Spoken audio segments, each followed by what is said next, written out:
রাজুর অলসতার গল্প সবার মুখে মুখে। সকাল হোক কিংবা বিকেল, তার শুয়ে থাকার জায়গা কখনো বদলায় না। মায়ের বকাঝকাও তাকে নড়াতে পারে না।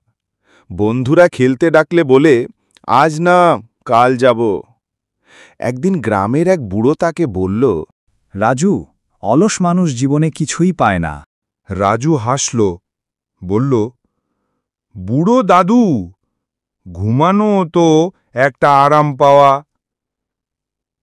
কিন্তু সেই রাতে সে একটা অদ্ভুত স্বপ্ন দেখল।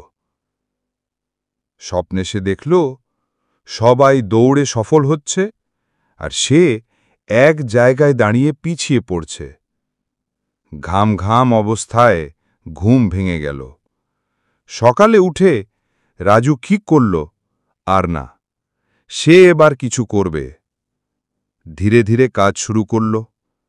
একদিন গ্রামের সবাই অবাক হয়ে দেখল সেই অলস রাজুই পরিশ্রমী হয়ে উঠেছে।